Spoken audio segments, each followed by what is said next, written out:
Yuk, dukung UFIT TV dengan belanja di UFIT Store. www.ufitstore.com.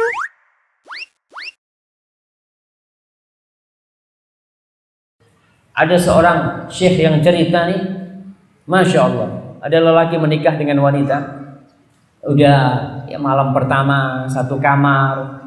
Ternyata suaminya ini kalau tidur bersuara. Apa bahasa Indonesianya? Oh, ngoro. Ya, bahasa Indonesia ngoro. Janganlah pakai bahasa yang bagus lah. Bersuara. Nah, si istrinya nih ternyata Masya Allah, dia itu nggak bisa tidur kalau ada suara. Gimana dua karakter yang berbeda dikumpulin? Suaminya tidur biasa. Kata istrinya, bang. Ada apa kata dia? Enggak, kata dia. Terus istrinya nggak bisa tidur nih. Suaminya udah ngorok, dia nggak bisa tidur. Tiap hari suaminya dibangunin. Abang nih ngorok, ribut sudah nih. Mulai. Baru pengantin baru, mulai ribut masalah ngorok. Dapat 2 minggu, 3 minggu, kata suaminya anti tolib. Engkau aku ceraikan. Selesai. Gara-gara apa? Ngorok.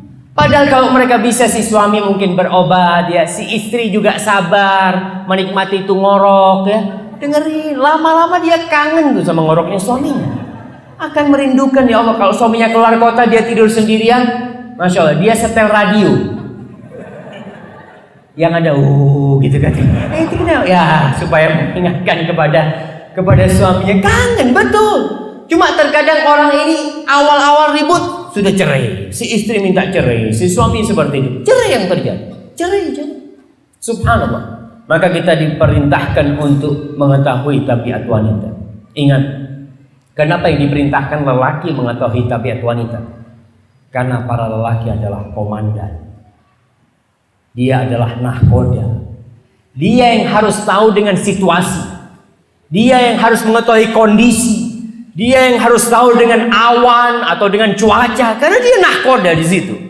Kau yang punya kewajiban mengetahui. Jangan dituntut istrimu untuk mengenali dirimu. Nah, dia dituntut juga untuk mengetahui siapa nahkodanya. Tapi yang lebih dituntut adalah siapa para suami.